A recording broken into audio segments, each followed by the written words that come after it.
Modi undertook a 15-hour-long Ekantwas, which is solitary meditation in Uttarakhand's Kedarnath shrine. Prime Minister Modi has arrived in Kanyakumari, and from here he shall take a private boat to the Swami Vivekananda Memorial Hall, which is located in the midst of the sea. After visiting the Swami Vivekananda Memorial Mandapam, he is expected to worship at the place where Bhagavati Amman's foot is enshrined in the rock at Sripada Mandapam. Following this, he will engage in solitary meditation in the Dhyana Mandapam in the Vivekananda Memorial Hall on 31st of May. The PM shall stay at the Swami Vivekananda Memorial Hall located in the sea until the afternoon of 1st of June. He shall conclude his meditation and return to the shore by boat on the same day. In view of the Prime Minister's visit, the entire Kanyakumari district in Tamil Nadu has been placed under a police net with 5 layers of security. While the 6th phase of polling for the 18th Lok Sabha elections is already over, the 7th and final phase is scheduled for 1st of June.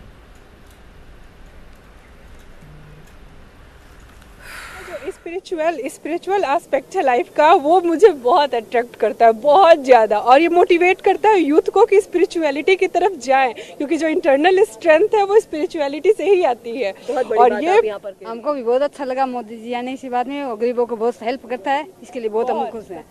मैं तो इतना जानती हूँ कि बड़े लोग तो मोदी जी को जानते हैं, 3 साल 4 साल के बच्चों से भी पूछेंगे आपका प्राइम मिनिस्टर कौन है तो वो भी बोल देंगे मोदी जी, मोदी जी। नमो नमो। ये बात मैं इसलिए विपिन को इंटरप्ट करते हुए सुनाना चाह रही थी आपको, क्योंकि ये बहुत अच्छी बात यहाँ पर आम लोग भी कह रहे हैं। एक स्पिरिचुअल कनेक्ट जो लोगों का हमेशा भारत का आप जिक्र करते हैं, भारत की संस्कृति का जिक्र करते हैं, वही जेस्चर जो प्रधानमंत्री या उनके मूव को लेकर भले ही आप पॉलिटिकली आप उसको जितना मर्जी क्रिटिसाइज कर ले, लेकिन ये वो आम लोग हैं जो ये मानते हैं कि प्रधानमंत्री का ये स्पिरिचुअल कनेक्ट ही है जो उनको उनके साथ तो जोड़ता ही है, लेकिन आने वाली जनरेशंस को भी बहुत कुछ यहाँ की जगहों के बारे में पता लगता है, और ये बहुत हेरिटेज वैल्यू भी रखती है जगह, और वहीं पर प्रधानमंत्री का आना भी पूरे देश के लिए एक अच्छा। बिल्कुल बिल्कुल, ये तो बहुत अच्छी बात है कि मोदी जी यहाँ आ जा रहे हैं। हम लोग यहाँ इतनी दूर से आ जाए थे यहाँ दर्शन ही करने, और ये इस मौके की खासियत हो गई कि आज हमको नरेंद्र मोदी जी को साक्षात देखने का मौका मिलेगा। दोनों के दर्शन होगा, दोनों के दर्शन। तो देखिए कितने उत्साहित हो जाते हैं लोग कि उन्हें दोनों के दर्शन हो गए। हालांकि मैं जानती हूँ कि मैं जब यहाँ पर आई तो लोग इस बात को लेकर थोड़ा सा उस वक्त परेशान हो रहे थे कि उन्हें इसी जेटी और फेरी से वहां तक जाने का मौका नहीं मिला है, और लोग इस बात को लेकर जितने उत्साहित हो गए ये जानकर कि प्रधानमंत्री यहाँ पर आने वाले हैं। तो बड़ी खबर फिलहाल इस वक्त आपने बताई थी कि प्रधानमंत्री कन्याकुमारी में तो पहुंच ही चुके हैं, लेकिन अब से थोड़ी देर बाद TV9 भारतवर्ष के कैमरे पर ये तस्वीर भी मैं आपको दिखाऊंगी, जहां हम देखेंगे कि किस तरीके से इस मंदिर दर्शन के बाद। Those are the visuals, and my colleague Surbhi was reporting straight from Kanyakumari, all set for the Prime Minister to descend at Kanyakumari and start his meditation, considering that the 6th phase of polling for the 18 Lok Sabha elections is over.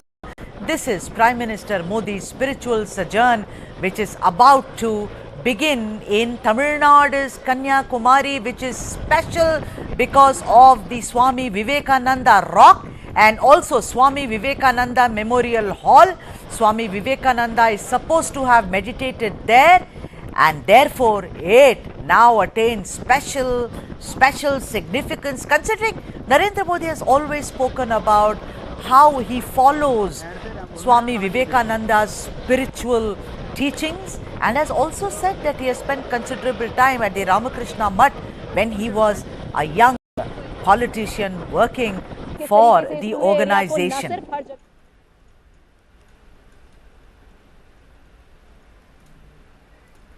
If you may recall, Modi had earlier in 2019, after the election campaign, taken what is called and adopted Ekantwas, which means solitary meditation.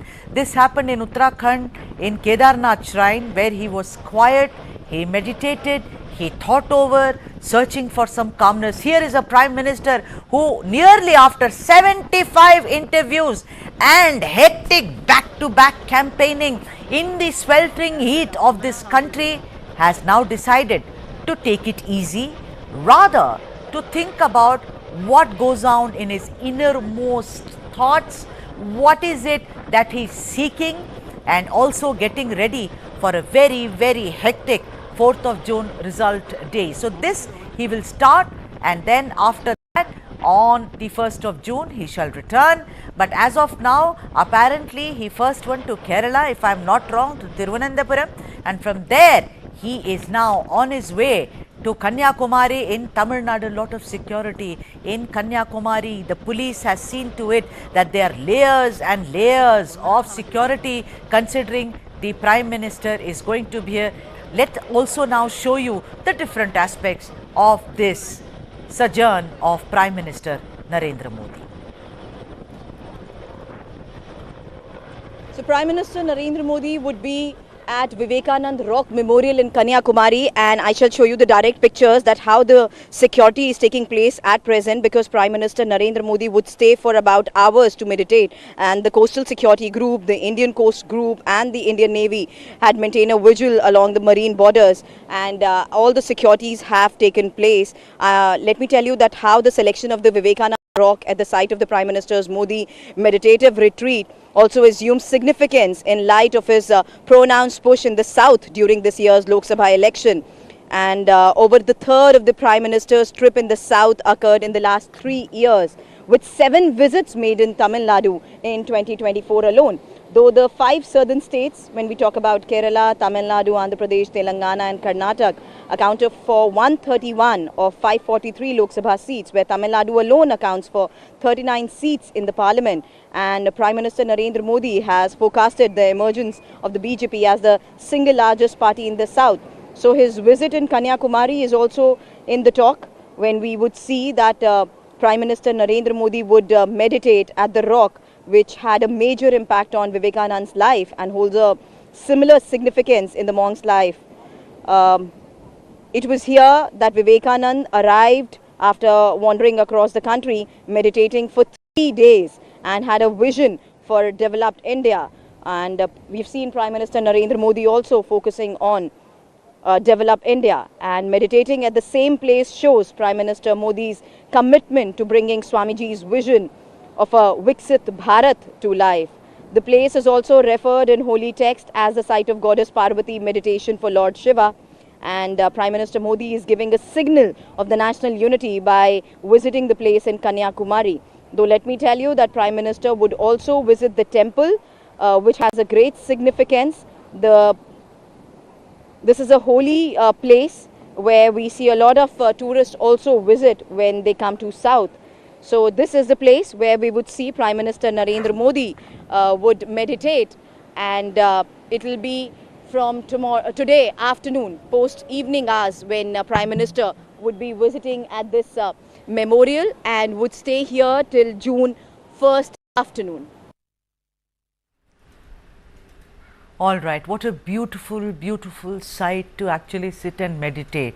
The vast ocean and also the rock. Ajit K. Jha, senior journalist, is joining us, and also S. Venkat Narayan, senior journalist, is joining us.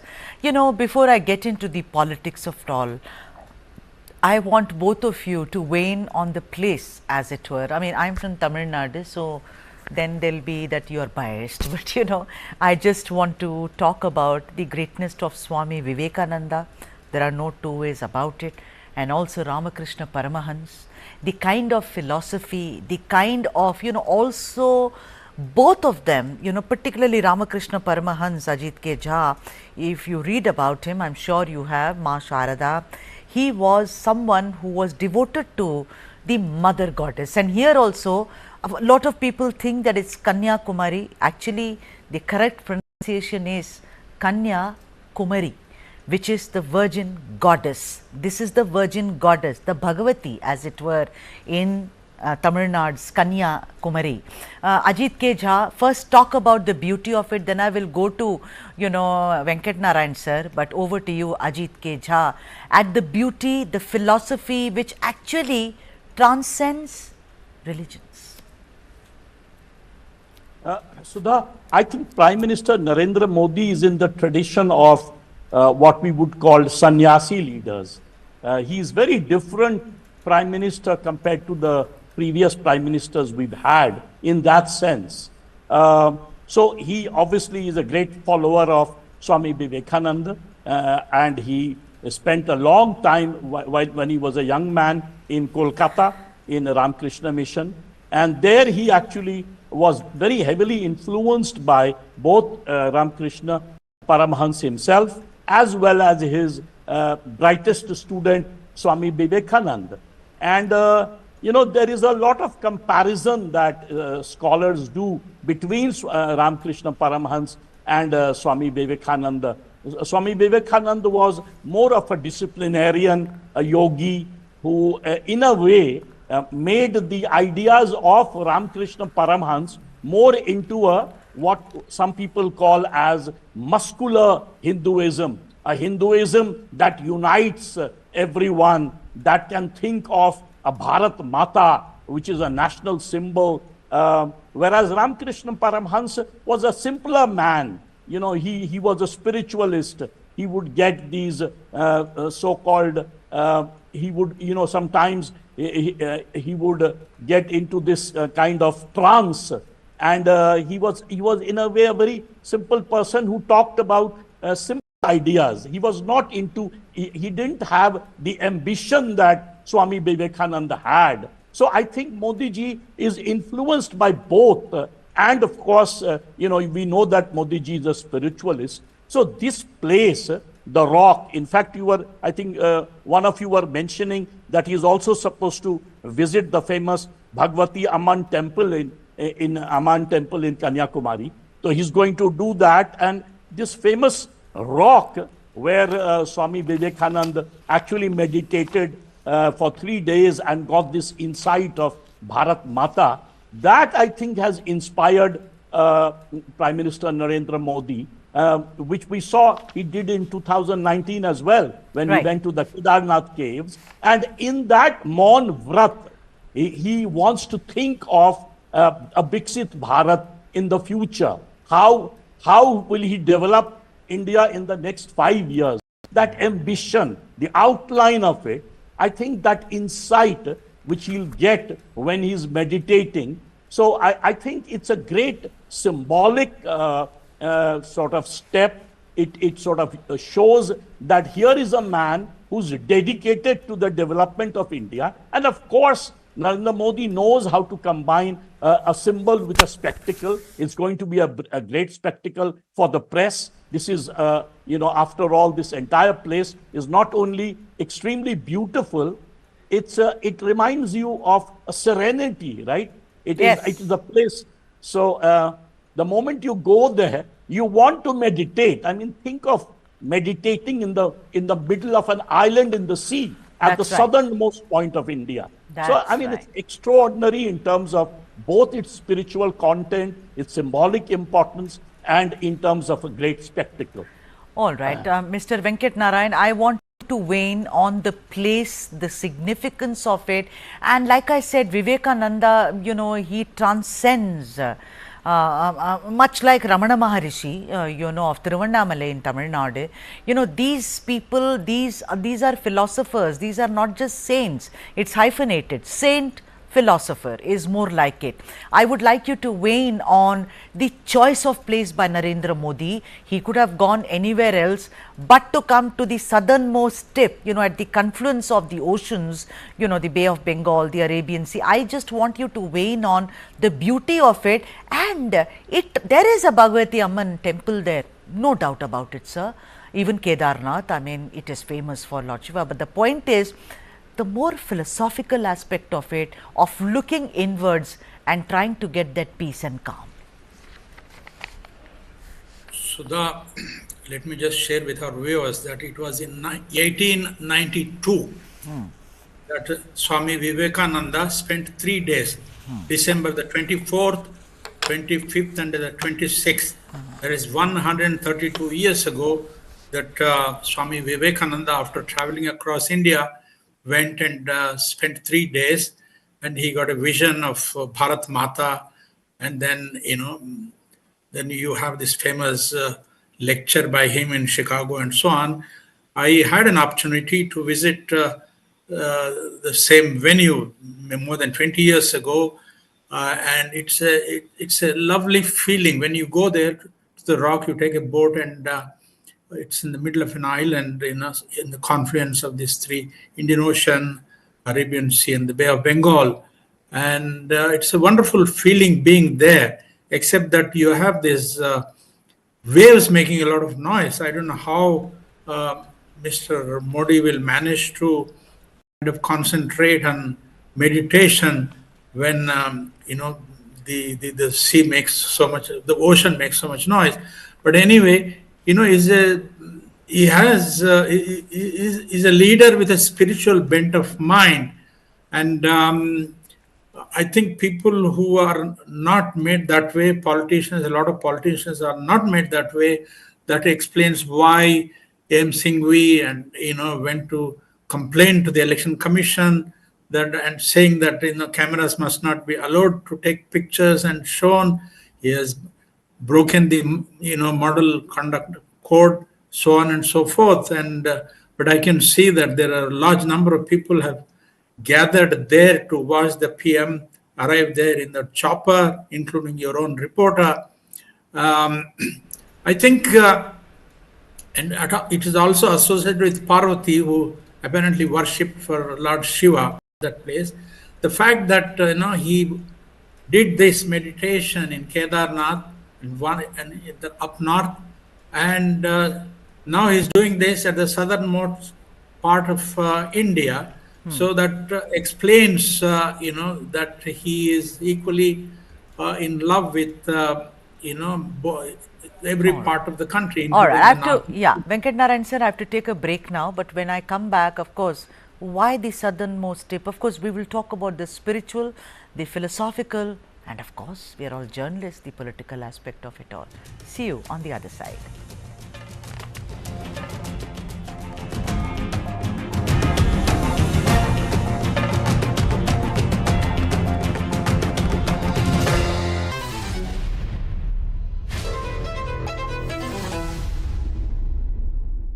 Healthy mind can reside only in a healthy body. That is the only cure for the restless mind. Happiness is a choice. The fastest way to be happy is to make somebody else happy. World premiere on 2nd June, only on News9 Live. Helps beat sensitivity fast. Sensodyne Rapid Relief.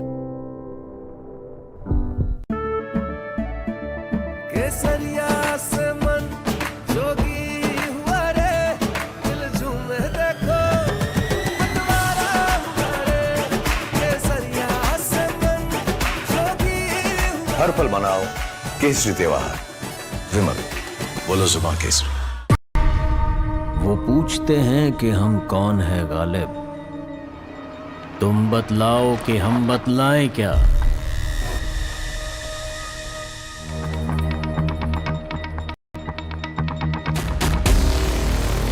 I told him, you do what you think is best. I will not insist.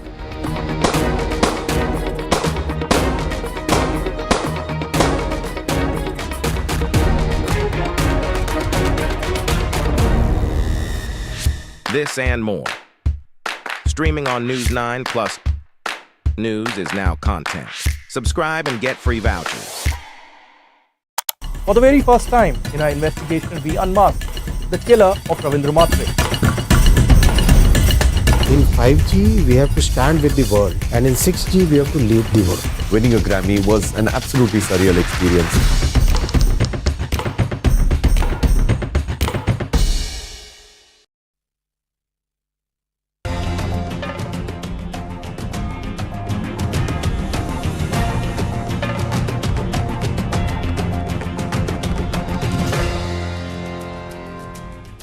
That's what we are talking about. Prime Minister Modi's spiritual sojourn. In some time from now, we will see the Prime Minister arriving at Kanniyakumari in Tamil Nadu. I have two guests with me, Ajit K. Jha, also S. Venkat Narayan, both very senior and seasoned journalists. But before all that, what exactly is that Bhagavati footprint? Let's take a look and then we get back to the discussion. Kanyakumari का भगवती अम्मन मंदिर, आइए आपको समुद्र के किनारे बसे इस ऐतिहासिक मंदिर के हम दर्शन करवाते हैं, जो आपको बता दें कन्याकुमारी मंदिर के रूप में भी जाना जाता है। और समुद्र तट के किनारे स्थित ये शानदार मंदिर दुनिया के सबसे पवित्र मंदिरों में से एक है। कुमारी अम्मन मंदिर 108 शक्ति पीठों में से एक रूप माना जाता है। ये मंदिर देवी कन्याकुमारी का घर है और 3000 साल से भी ज़्यादा पुराने इस मंदिर को न केवल धार्मिक बल्कि ऐतिहासिक महत्व भी है। कुमारी अम्मन मंदिर, कन्याकुमारी मंदिर समुद्र के किनारे तो है ही, भगवान शिव से विवाह करने के लिए अदा करने वाली कुमारी देवी पार्वती के अवतार के लिए इसे जाना जाता है। हालांकि कथाओं के अनुसार तो ये भी कहा जाता है कि भगवान शिव और देवी कन्याकुमारी के बीच शादी नहीं हुई थी, इसलिए कन्याकुमारी ने कुमारी रहने का ही फैसला लिया। और ये भी कहा जाता है कि शादी के लिए जो अनाज इकट्ठा किया गया था उसे बिना पकाए छोड़ दिया गया और वो पत्थरों में बदल गया। हालांकि वर्तमान समय में जिस तरीके से पत्थरों को खरीदा जा सकता है वो अनाज की तरह यहाँ पर दिखते हैं। मंदिर को 8वीं शताब्दी में पांड्या सम्राटों द्वारा स्थापित किया गया था और बाद में इसे विजयनगर, चौल और नायक राजाओं द्वारा पुनर्निर्माण भी किया गया। आपको हम कन्याकुमारी के इसी अम्मन मंदिर के दर्शन तो करवा ही रहे हैं, जहां पर आज आपको बता दें प्रधानमंत्री नरेंद्र मोदी भी आकर दर्शन करने वाले हैं। और कन्याकुमारी मंदिर की प्रमुख देवी कुमारी अम्मन है, जिन्हें भगवती अम्मन के नाम से जाना जाता है। और देवी कन्याकुमारी की आकर्षक मूर्ति की विशेषता है कि देवी की हीरे की नथ है और नाक की नथ की चमक से संबंधित कई लोकप्रिय कहानियां भी ज़रूर हैं, लेकिन ये सबसे खास है क्योंकि कन्याकुमारी मंदिर की कई पौराणिक कथाएं भी हैं। और कहा तो ये भी जाता है कि ये इसकी वास्तुकला सबसे खास है। देवी कन्याकुमारी को समर्पित कुमारी अम्मन मंदिर, जो कि 3000 साल से भी ज़्यादा पुराना है, एक प्रभावशाली वास्तुकला यहाँ पर प्रस्तुत करता है। और यही वजह है कि दूर दूर से लोग इस मंदिर के दर्शन करने के लिए भी आते हैं। जाहिर सी बात है अंदर कैमरा अलाउड नहीं है, लेकिन आज हम उम्मीद कर सकते हैं कि प्रधानमंत्री नरेंद्र मोदी जिस तरीके से मंदिर में आकर दर्शन करेंगे तो वो खास तस्वीर भी आज दुनिया के सामने आए, क्योंकि समुद्र किनारे बसे इस 3000 साल पुराने मंदिर के दर्शन करने के लिए दूर दूर से लोग आते हैं। और ये सबसे खास है कि देवी को लेकर यहाँ पर जिस तरीके से लोगों के बीच चर्चा होती है, बहुत मान्यता है, धार्मिक आस्था लोगों की जुड़ी हुई है कन्याकुमारी के इसी मंदिर से। All right, so there it was, the Bhagavati Amman temple, as it were. The strength of the Bhagavati Amman temple, it's one of the Shakti Pitas of the 52, and it is said that the spine of the Sati actually fell here. Very, very strong undercurrents, people say, of spirituality and also religiosity in this temple. People who go, she's supposed to be a virgin goddess, and therefore she has all the strength that she can possibly get and muster. And apparently legend also has it that she killed one of the asuras in mythology. Let me now get back to the discussion. Ajit K. Jha as well as S. Venkat Narayan. Ajit, you said that, you know, look at it, in 2019 he went to the hills, and now in 2024 he is at the southernmost tip. A lot of people are saying this is just so that people know, and we have seen, you and I, during the campaigning and throughout the year, the kind of focus that Modi has had on the south and Tamil Nadu. A lot of his detractors are saying he is not going to be able to drive a chink in the armor of the south. But do you think there is a political messaging also that for him Tamil Nadu is very, very special and he would like to leave his footprint in Tamil Nadu? Absolutely. I mean, to think of Modi ji without a political ambition is itself something, you know, it's something which is rather silly. So, of course, you know, a political message is direct. It is not only Tamil Nadu. The aim is basically that the entire expansion of the BJP in the south. So, Tamil Nadu, Kerala, to Andhra, Telangana and Karnataka. Of course, the BJP itself is a major party in Karnataka. They had won the 25 out of 28 seats last time. So, so I think there is a political messaging here. You saw the number of times that Prime Minister Modi during the campaign went to Tamil Nadu. Number two, the fact that the aim is to move from 3.4% vote in 2019, the aim is at least 25% vote. Now, it is possible They may not reach 25% vote, but the very fact they are contesting, BJP contested this time from 30 seats out of 39, the aim is obviously to expand in a major way the voter base and, if possible, win a few seats. Now, even if they get double digit from 3.4 to even 10 or 12%, that would be an extraordinary, rise. It will be some kind of rise, almost like Bengal. In terms of seats, the target was Coimbatore and Kanyakumari, and at the same time, the BJP has talked about at least 10 seats. We will see what will happen on June 4th. But there is no doubt, in 2019, when Prime Minister Modi had gone to Tamil Nadu to campaign initially, there were protests. Modi ji, go back. That was the situation. This time you saw the way the people lapped him up when he was talking about Sanatan Dharma. Then the crowd chanted, talk about our development also of Coimbatore and other areas. And he immediately switched, and there was a focus on having a long-term plan of development of Tamil Nadu. Anyway, Tamil Nadu is an industrial powerhouse. It's almost, in terms of GSDP, the number 2 state after Maharashtra. And in fact, it is much more dynamic than Maharashtra, because Maharashtra, according to some economists, have declined in recent years. But Tamil Nadu is, a great center of automobiles, of all kinds of manufacturing industry, a manufacturing revolution that India has missed. So in Modi ji's third term, obviously the focus is going to be manufacturing, and Tamil Nadu will probably be the state which will, in a way, start that sort of third revolution of India. So I think there is a political messaging, and therefore you have seen replies by political party. Trinamool Congress leader Mamata Banerjee said, well, if he's meditating, why does he need all cameras all around him? Then Abhishek Manu Singhvi went ahead and said they have made a petition to the Election Commission that this is violation of the Model Code of Conduct. But the argument is, if he's doing Maun Vrat, then what kind of campaign is being violated? Ajit, I totally concur with you, but I'm going to take you back to the time when Mahatma Gandhi used to fast. And someone said it takes the entire nation to keep the Mahatma maintain his fast. There is also the other side of it.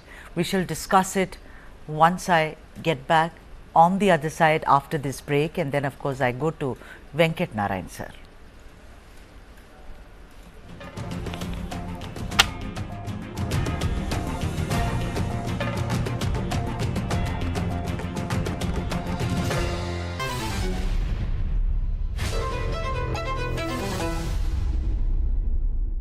Healthy mind can reside only in a healthy body. That is the only cure for the restless mind. Happiness is a choice. The fastest way to be happy is to make somebody else happy. World premiere on 2nd June, only on News9 Live. Helps beat sensitivity fast. Sensodyne Rapid Relief.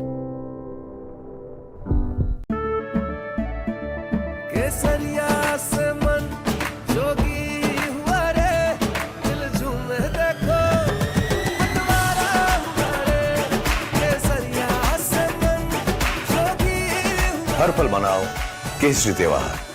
विमल, बोलो जुबान Kesari.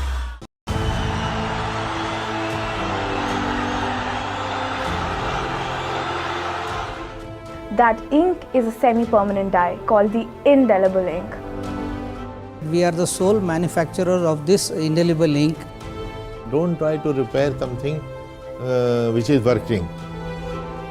And if you have facial recognition, you can go vote in any booth anywhere based on where you are, and then it will be recorded that you can't vote anywhere else again.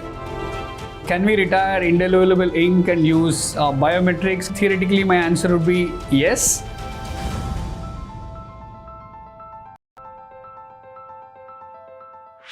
This and more. Streaming on News9 plus news is now content. Subscribe and get free vouchers. 20,000 people dead and counting. What's happening in the United States of America is unprecedented.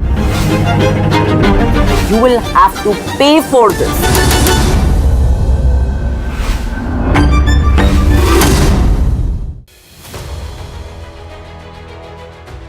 Forever there are simultaneous election of parliament, assembly and municipality and panchayat.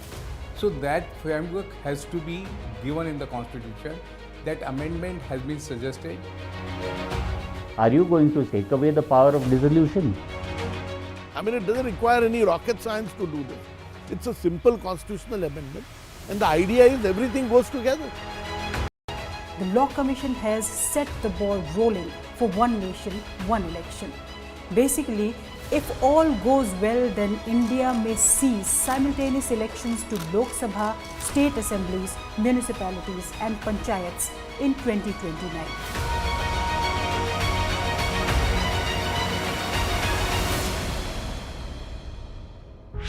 This and more. Streaming on News9 plus news is now content. Subscribe and get free vouchers.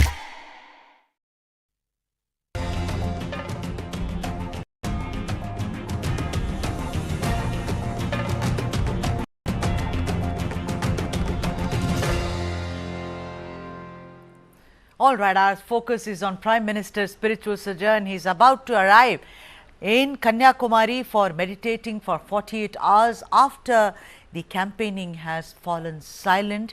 Mr. Modi had done that in 2019 as well. He had gone to Uttarakhand's Kedarnath, and this time around he's chosen Kanniyakumari and the Vivekananda Rock Memorial. Let me go to Venkat Narayan, sir. Venkat Narayan, sir, do you think that this is completely what the messaging is? Like Ajit, our friend, said, that, you know, you can't possibly take politics out of Mr. Narendra Modi. There has to be some political thing to this entire thing, and why not? He is a politician and he is the Prime Minister of this country. Do you think, and it's not about, you know, some people may say, what are we talking about? The elections are over. But Mr. Modi looks at 10 years ahead, you know, I mean, he's planning right now about the next elections. Do you think that this is his message of saying, it's not about this or that, it is about Tamil Nadu? He made a lot of trips there. And also, what I find interesting, Venkat Narayan, sir, is the Bhagavati Amman temple and Vivekananda. Look at what a wonderful combination it is, sir. You know, Vivekananda philosophy, Bhagavati Amman is pan-Indian, it's pan-South India. It's not about Murugan or it's not about Guruvayur, it's not about Ayyappan. Bhagavati travels across. What do you think? Absolutely true. Let me share some information with our viewers, Sudha. The Prime Minister during the last 10 years in office has made 146 trips to the south of India, all the 5 states. They included 45 trips to Karnataka, 40 trips to Tamil Nadu, 25 to Kerala, 22 to Telangana and 15 to Andhra. Now the thing is, these 5 states account for 129 seats out of 543 seats in the Lok Sabha, and obviously they are very important because in the last election in 2019, BJP did not win a single seat in Andhra, Kerala and Tamil Nadu. The party's vote share in these 3 states was 0.97%, 12% and 3.6% respectively. Right. However, it won 25 seats with a vote share of 51% in Karnataka and 4 seats with a vote share of 19.65% in Telangana. So, you know, apart from the fact that a spiritually oriented Prime Minister is spending time meditating on the in Dhyana Mandapam in Vivekananda Rock in Kanniyakumari, is also a politician, and he is clearly being aspiring to win a 3rd term. He spent a good deal of time, as I said, 146 trips to the south, and his leaders, he himself as well as Amit Shah and other leaders have been saying that they will improve their positions in the south of India, they are expecting to win a few seats in Tamil Nadu and Kerala and do well in Karnataka, win some seats in Telangana, more seats than they did last time. And Andhra, they have an alliance with Chandrababu Naidu's TDP and the Janasena party of there you have it. Sorry, Mr. Venkat Narayan, but I have to describe. You see that on your screens right now, Prime Minister Narendra Modi at the Bhagavati Amman temple, where he is folding his hands and praying to the goddess, and also the priest is along with him there. The priest making offerings to Prime Minister Narendra Modi. Prime Minister Narendra Modi circumambulating the Bhagavati Amman temple has also been gifted a picture of Bhagavati Amman, the Virgin Goddess, the Kanyakumari, as it were, in Tamil Nadu's Kanyakumari. There you see it for the viewers who've just joined us. Prime Minister Narendra Modi getting ready, beginning with the worship, paying his respects at the Bhagavati Amman temple in Kanyakumari, after which 48 hours of meditation, of actually thinking calmly about what the future is. And I doubt it if he's going to think only about politics. It's about praying, it's about inner peace, it's about inner calm. There the picture of Bhagavati Amman, and what a wonderful sight that is. Ladies and gentlemen, the Prime Minister at the temple where cameras have not been allowed. My colleague was there and she said we are not being allowed inside with the camera, but this is the Prime Minister of this country. It was already planned that he shall visit the Bhagavati Amman temple, supposed to be one of the 52 Shakti Peethas, and it is believed that the spine of the Sati fell at this particular spot, and therefore the presence of Kundalini Shakti in the region. The shrine is actually accessed through the western door. For those who have not visited, here you can see the inside shots of the Bhagavati Amman temple. You access the shrine through the western door. The eastern door of the temple, the ancient temple around 3000 years ago, is only opened on certain days of the year.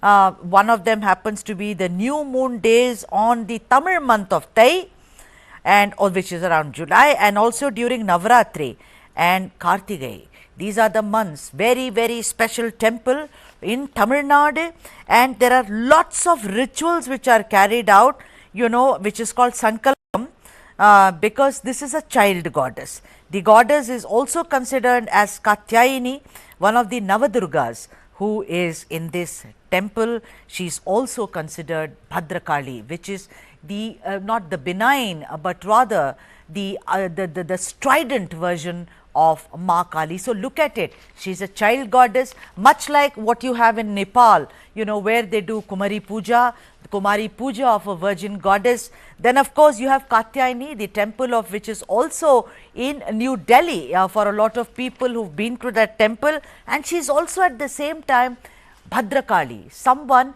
who is actually the strident form of Ma Kali or Durga or Parvati. Many Vaishnavites also say that this goddess is also Lakshmi. Well, a lot of Shaivites say she is Parvati. All in all, she is a mother goddess who blesses you in all your endeavors. The Bhagavati Amman temple, Prime Minister Modi inside the temple of the Bhagavati Amman. Let me also tell you that there is a practice here of people who want to receive Diksha of Sannyasa. They usually used to come here, and this is, the rituals are there, and it has been classified by Adi Shankara, the first Shankaracharya, that is Adi Shankara, who was born in Kerala. So there you have the visuals, actually a very close connection between Shankaracharya, Adi Shankara, and all the subsequent Shankaracharyas and the Devi. If you recall, it was Adi Shankara who wrote the Lalita Sahasranamam, an ode to the Devi. There you have it, Prime Minister Narendra Modi worshipping and taking the blessings of Bhagavati Amman, the Kanyakumari, the Virgin Goddess, at the temple in Tamil Nadu's Kanyakumari.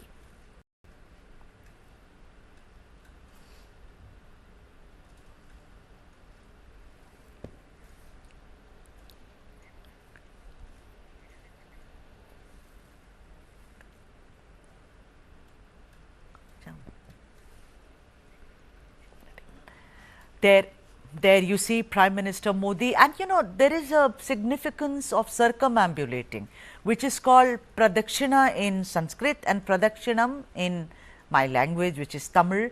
You see, look at that, you have to go around the sanctum sanctorum thrice.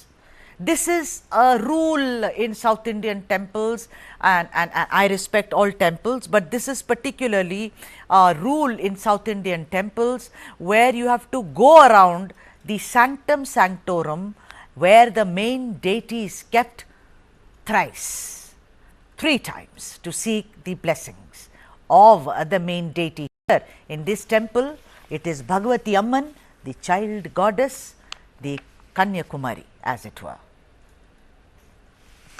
Let me now also welcome another guest to this broadcast, and that being K.V. Prasad, who's also a very senior journalist. Mr. Prasad, welcome to the show. I think we will stay with these visuals, but we will of course hear your voice, Mr. Prasad. Mr. Prasad, don't you think that, choosing Kanyakumari, the Vivekananda Memorial, the rock, Modi in many ways than one is actually also manifesting that he is not just a politician, maybe he is a renunciate politician? Well, I think the Prime Minister has demonstrated many a time that he has a spiritual side when he goes out and wherever he does, pays his obeisance to the deities at different temples, and he has done that so often in his tenure. And this is also significant to the fact that today the official, as we mentioned at the beginning of the program, the curtains came down on the 7-phase campaigning for the Lok Sabha. And I think after the end of almost 200 plus political rallies that the Prime Minister addressed, he's probably entering into a retreat, as you mentioned, to meditate and find peace with himself, and also look for the way he needs to look at the future of India. All right. Let me go to Ajit K. Jha. Ajit K. Jha, those visuals, very, very pleasing to the eye. And you can see that Prime Minister there has been gifted with a portrait of the Devi, the Bhagavati Amman. Some say that it is Parvati who did penance to marry Lord Shiva. Some say it's Lakshmi, but she's the mother goddess. Ajit K. Jha, the political import of all this, the Congress party has alleged that, the Prime Minister was trying to circumvent the silence period restrictions with his 48-hour meditation trip to Kanyakumari, and they have urged the Election Commission to ensure that it is not aired by the media because they feel that it violates the code of conduct. Do you think there is a bit of an overreaction there, Ajit? Yes, I think so. I have a lot of respect for Abhishek Manu Singhvi. He's a great ace lawyer, and but here I think he has twisted his legal logic and sort of come out as a rather a backhand kind of attack on the Prime Minister, and I think not required. I mean, think of it. Here is a 73-year-old man who has held 206 rallies, 75 to 80 interviews, who in this horrible heat, 50 degrees, has been going all around the country. So he's entitled to some holiday, right? Even Atal Bihari Vajpayee, former Prime Minister, had gone to Munnar, I remember, for a great southern sojourn. So I think it's similar. And here is Prime Minister Modi symbolically trying to unite the country. Five years ago, a holiday in Kedarnath caves, and now in this case, meditation in Kanyakumari. And I think the way he's doing it is extraordinary. It shows a certain unity of purpose, a certain spiritual messaging, and at the same time, he's also thinking of Bharat Mata and how to develop India into Viksit Bharat. So I think here the Congress's attack I find a little out of place. In fact, that way, if you want to say, I think Trinamool Congress leader Mamata Banerjee, Chief Minister of West Bengal, said, well, if he's meditating, why should he have the cameras? Well, maybe one could argue that lots of cameras might disturb meditation, or maybe it could have a political messaging in an indirect way. But by the time the thing is over and it will be all around the country, the elections have been, first of all, elections are over in Tamil Nadu. True. Elections are over in the south, right? It's Yes. far away, thousands of miles that the last phase is being held. So I think, how will the Maun Vrat of Prime Minister in Kanyakumari have an impact on the voting behavior? I sort of find it really it's like over the top, I think, but there is a messaging, no doubt. Mr. Venkat Narayan sir, I want to ask you that a lot of people in the south, apart from they are protesting, they are saying go back Modi, all that is happening, but they say that this kind of messaging does not find resonance in the south. This is not the kind of my colleague was telling me today, you South Indians at the drop of a hat go to the temple. Yes. But he said, why is it that it does not find resonance as much as it does in the north? You want to decode that, Venkat Narayan sir? Well, you see, Sudha, people are religious in this country. Hindus, quite a few of them may not be so religious in the sense they go to the temple every day and worship or anything, but most Hindus keep their gods or idols in their homes, and they have a separate room where they keep these gods and worship, and they they put namam and all that kind of stuff. Yes. The point is, whether you like it or not, the fact that the Prime Minister of India goes to different temples and worships deities, in the bargain, what happens? Those places are cleaner. But look at how Varanasi looks so clean. Look at Ujjain. Look at Yadagiri in Telangana. Look at all these places where he has been. So, extra effort is made to clean up the whole place, and people feel like, going to those places and worship and, that kind of thing. So, but I don't understand why Mr. Sanghvi should be so worried, why Mamata Banerjee and Mr. Stalin should be so worried about Mr. Modi going and worshipping in Kanyakumari, because the Congress General Secretary, Mr. Jairam Ramesh, has already declared in an interview to the PTI today that it is the India Alliance, India bloc, which is going to get a majority and form the government, and they will produce a prime minister within 48 hours. So why are they wasting their time criticizing Mr. Modi for doing something, at the end of the campaign, Sudha? Right. Mr. Prasad, I want you to please weigh in on this, that there is a lot of criticism for this. Do you think that this is unnecessary? It is also making a big deal about something where the man, I mean, it happened when he went to, we saw the different memes, the criticism, Venkat Narayan sir was talking about how, Stalin, Stalin has bitterly criticized it. Other party members, if you go to X, I mean formerly Twitter, you see Modi go back with black balloons. They are really going hammer and tongs. This is trending on X right now. Do you think it's a bit of an overreaction? Because, I want to look at it in a very practical fashion. The man has spoken and spoken and walked and spoken and more. He just wants to rest himself, the throat. Look at Chandrababu Naidu and look at Mr. Jagan Mohan Reddy. Apparently, they are all in the United States enjoying themselves. Why not? They've done a good job. They've worked hard. They've sat for the exam. Now the results are awaited. Do you think that the Congress, also Mamata Banerjee, they're all overreacting, Mr. Prasad? Well, there are two schools of thought, as I see, from what the political people have been saying, right? One, of course, is the fact that Prime Minister is entitled to his period of rest after the hectic campaigning, 200 plus rallies, and a very, very in the kind of weather that has been oppressive for everybody. One is that, and at his age, that he has kept up the energy.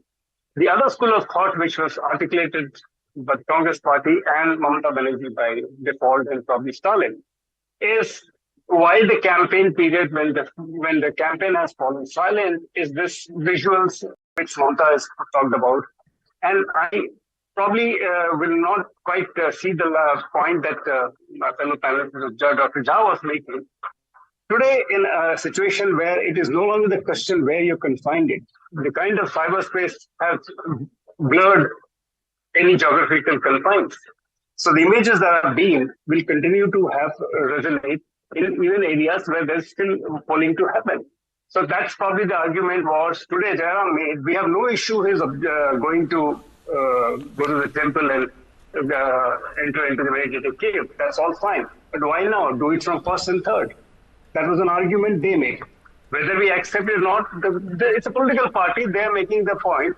We may agree, we may disagree, or we may just say, okay, no big deal.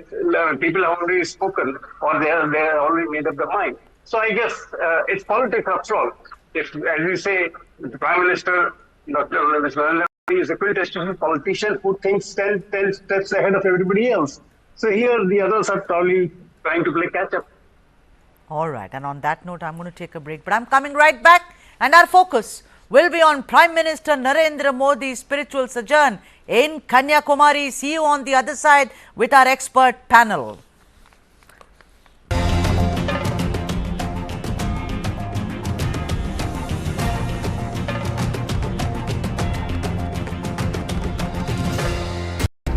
How do you fulfill that promise? Because ultimately expectations have to be met. If you look at the political landscape, is it really changing for women? And what is the inability of the forces that dead bodies surface, but not the living people? For the very first time in our investigation, we unmasked the killer of Ravindra Matre.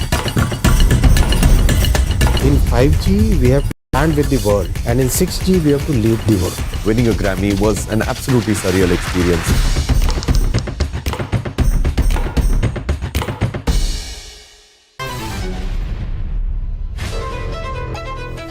Healthy mind can reside only in a healthy body.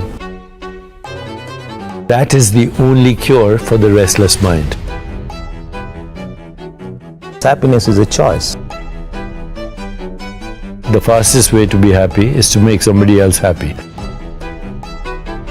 World premiere on 2nd June, only on News9 Live.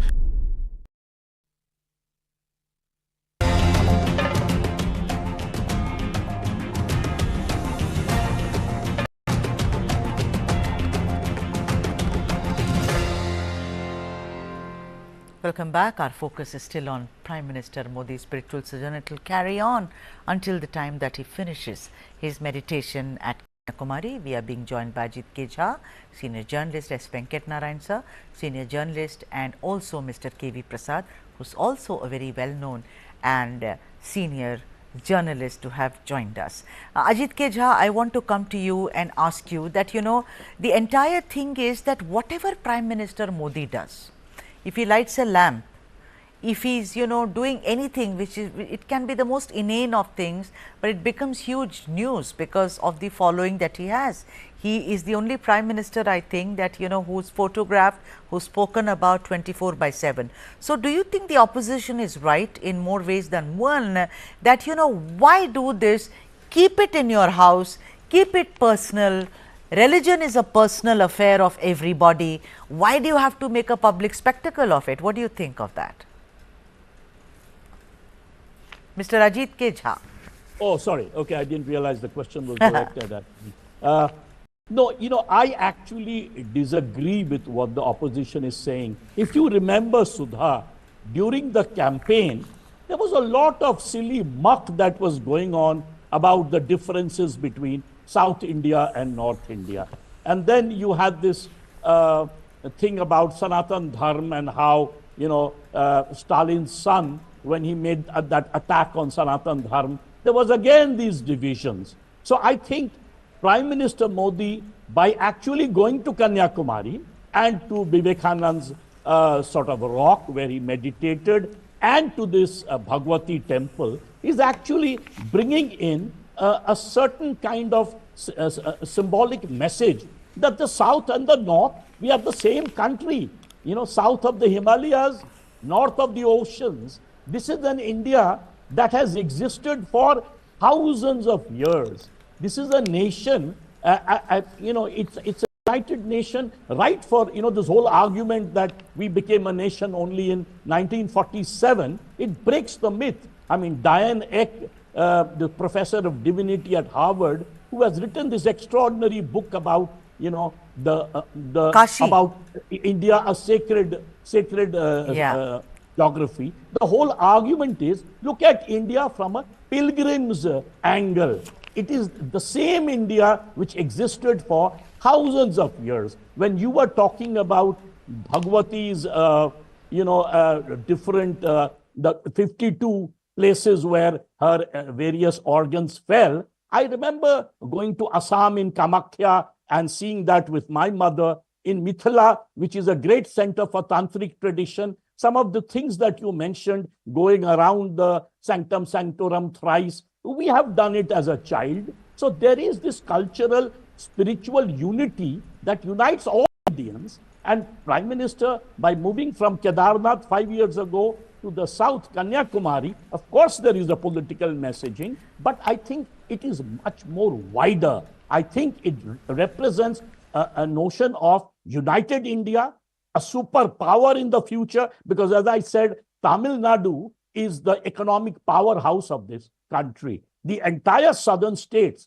Karnataka, Andhra particularly, and Tamil Nadu, even Kerala in terms of welfare, in terms of literacy. So the entire south is what the Economist recently argued is the future of India. Right. I mean, the north, and we the northerners need to learn about that. So creating these silly differences between the north and the south, one should get away from, and one should emulate whatever is stronger. The fact that there is very high literacy, there is more equality of the gender, other kinds of Ajit Keja, but it's also a combination of spirituality, religiosity and scientific temper, and I think all of us have to take cognizance of the fact that unless we have scientific temper, the nation will not progress. But I'm completely run out of time. My apologies are due to Mr. Prasad and Venkat Narayan sir. What to do? Compulsions of this medium. Thank you so much, sir, for joining us on this broadcast. Thank you indeed. And with that, it's a wrap. Thank you for watching.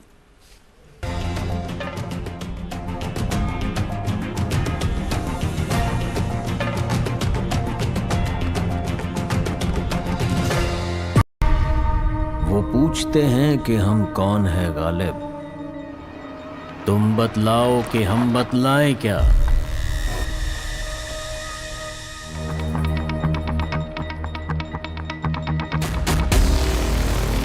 I told him, you do what you think is best, I will not insist.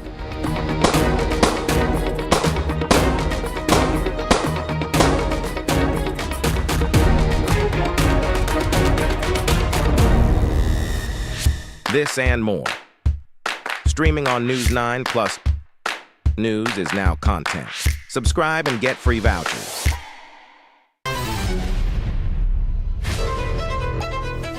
Healthy mind can reside only in a healthy body. That is the only cure for the restless mind. Happiness is a choice.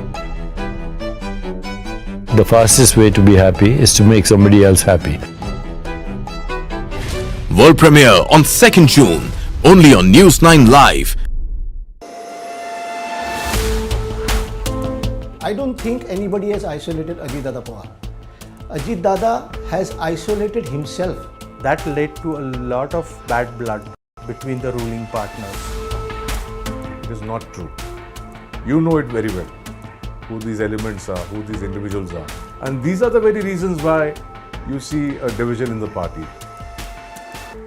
Now this contest between Supriya Sule and Sunetra Pawar is really a proxy war between uncle and nephew, and it's being fought in the family bastion of Baramati. This and more. Streaming on News9 plus. Subscribe and get free vouchers. 20,000 people dead and counting. What's happening in the United States of America is unprecedented. You will have to pay for this.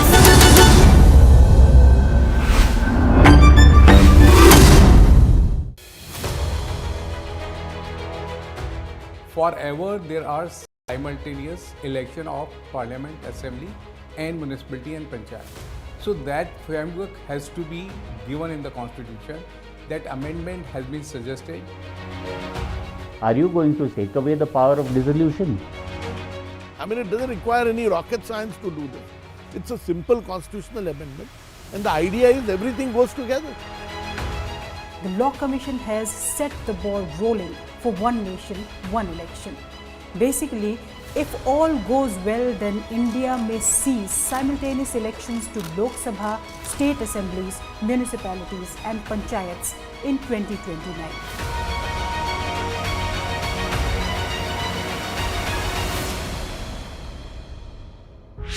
This and more. Streaming on News9 plus news is now content. Subscribe and get free vouchers. जानना है देखिए, समझना है तो सुनिए, सीखना है तो पूछिए, और कमाना है तो खरीदिए। जानकारी, सलाह और निवेश सब एक ही सुपर ऐप पर। पैसे का सवाल है तो जवाब है Money9। आजादी पैसे की, अभी डाउनलोड करें।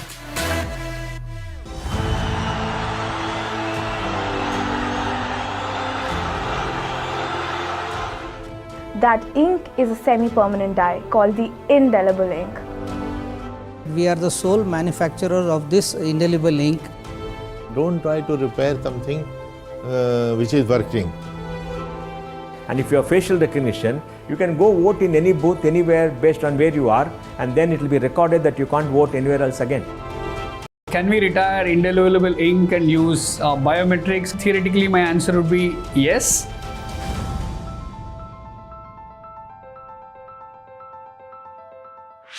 This and more. Streaming on News9 plus news is now content. Subscribe and get free vouchers.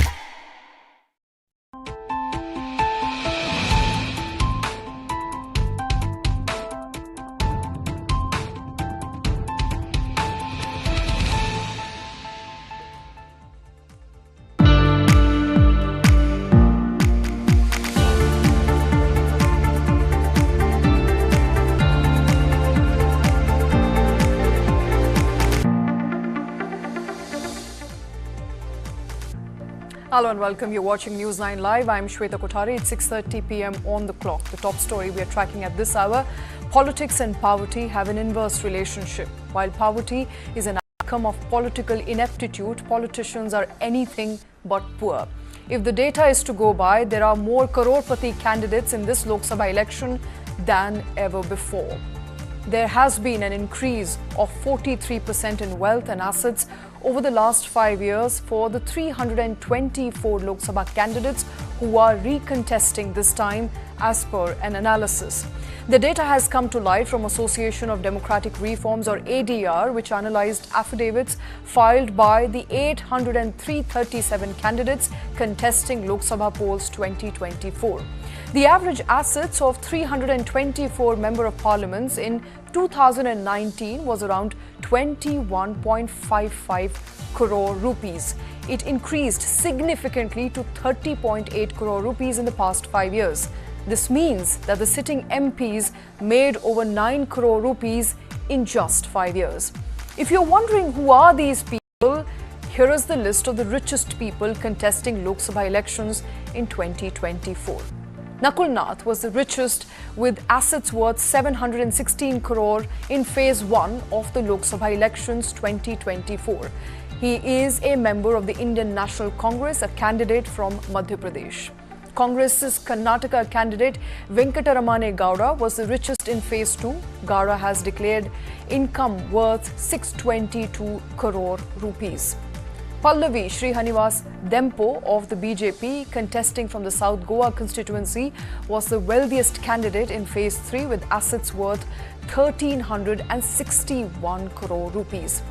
Dr. Chandrasekhar Pemmasai of the Telugu Desam Party, or the TDP, was the richest candidate in phase 4 with assets exceeding worth 5,700 crore rupees. BJP's Anurag Sharma declared assets worth 212 crore, emerging as the wealthiest candidate in Phase 5 of the Lok Sabha elections. Naveen Jindal, the billionaire industrialist fighting for the BJP from Kurukshetra, has declared assets worth 1,241 crore rupees. He was the wealthiest in Phase 6. And as far as Phase 7 is concerned, Shrimoni Akali Dal nominee from Bhatinda in Punjab, Harsimrat Kaur Badal, is the richest candidate contesting the 7th and the last phase of Lok Sabha elections with assets worth 198 crore rupees. The combined wealth of the richest candidates across all the 7 phases is over 10,000 crore rupees. That's more than $1 billion held by 7 politicians only. But it's not just a few wealthy candidates. The number of crorepati candidates, those who have an asset of more than 1 crore rupees or over, are doubled or have doubled since 2009 as per ADR. As many as 31% of the 8,337 candidates in the fray in 2024 Lok Sabha elections have assets of more than 1 crore rupees. In the BJP, the average asset per candidate is about 41.26 crore, followed by Congress Party, where assets are close to about 24.72 crore rupees per candidate. 92% of all BJP candidates are crorepatis, while it's 89% for the Congress Party. So there is at least one section of the people who claim to have multiplied their wealth in the last 5 years and are far richer today. They are the politicians of India. And it's a matter of just a few days before we get to know the results of the 2024 Lok Sabha elections, but the Indian stock markets are finding the waiting hard. With record foreign institutional investors or FIIs fleeing the bourses, the investors are jittery of the Bharatiya Janata Party win. Or is there more to it? My colleague Kartik Malhotra has details.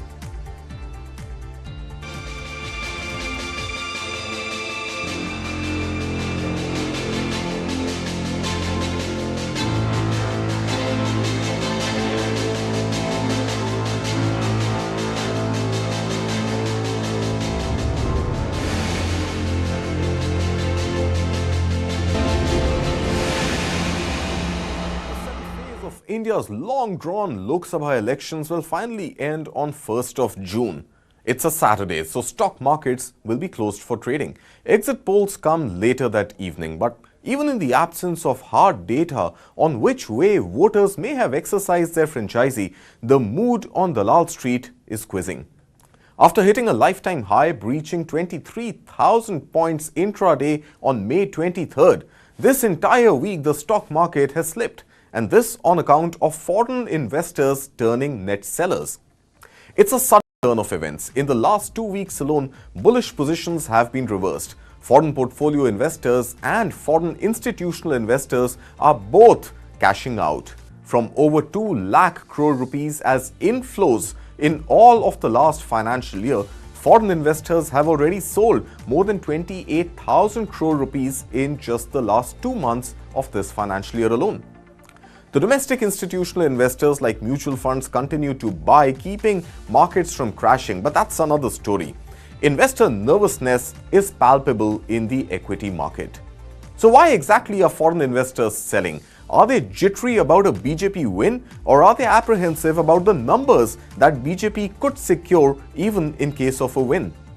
Data from past elections suggests that investors like to book profits when they're unsure of the election outcome. Let's look at how Nifty 50 on counting day since 2004 general elections has fared. In 2004, Nifty slipped 12.2% on counting day as market wasn't factoring in a Congress-led UPA government to win. It took markets almost 6 months to recover. 5 years later, in 2009, Nifty jumped 17.7%. Some analysts point to India's swift recovery from the 2008 financial crisis, and India remained insulated from the US subprime crisis. Cut to 2014, the year Narendra Modi came to power in the centre for his first term. Nifty was up only 1.1%. A reason for this was that the stock market had already factored in a BJP win owing to the big Modi wave that had swept the country. Strangely, in 2019, when the BJP-led NDA government came to power for the second term, markets actually fell by almost a percentage point. Some analysts say that this was because investors who had bet on a BJP win quickly booked profits, and that led to the decline. So what's happening this time around? Market watchers say FIIs are booking profits even as brokerages are confident of a BJP win. But the devil is actually in the details.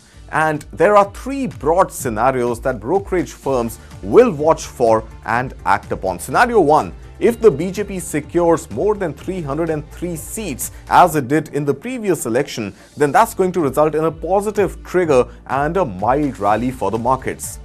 Scenario number 2, BJP wins more than 272 seats but less than 303 seats. This is likely to lead to disappointment and a sell-off in the Indian markets. And finally, what brokerages are calling the unlikely scenario, scenario number 3, that the BJP secures less than 272 seats. Expect heavy selling and low returns in all of 2024.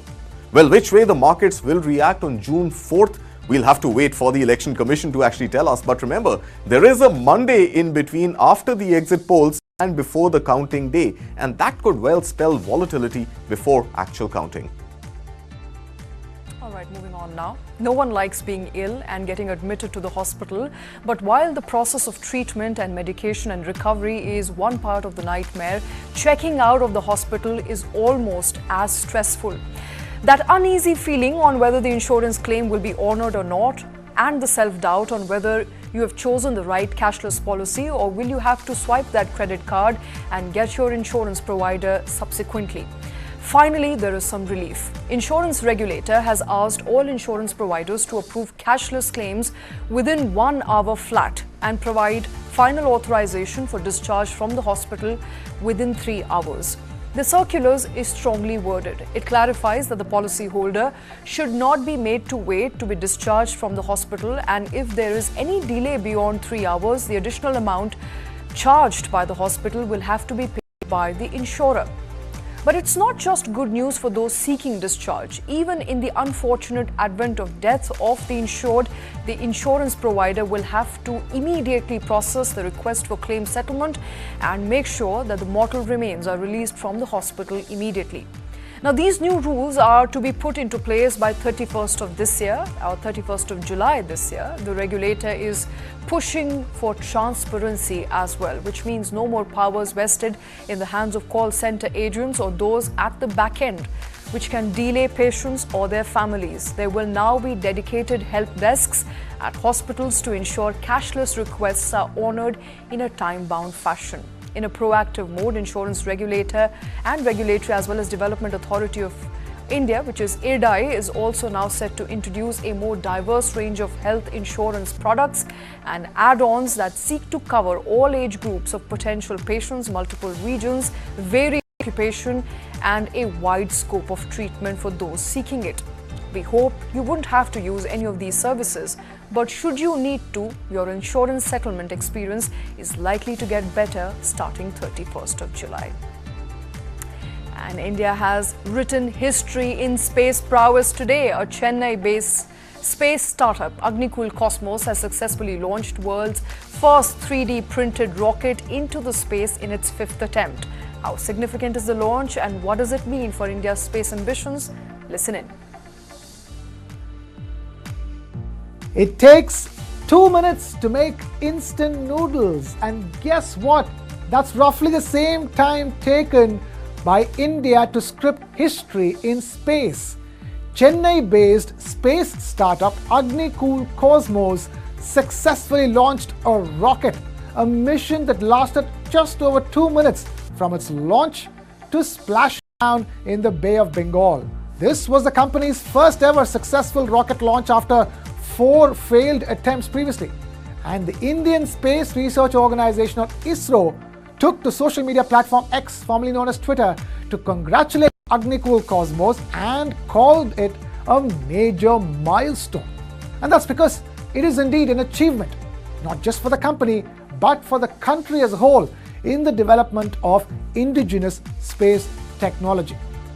This rocket was called Agniban Sorted, SORTED, standing for Agniban Suborbital Technological Demonstrator.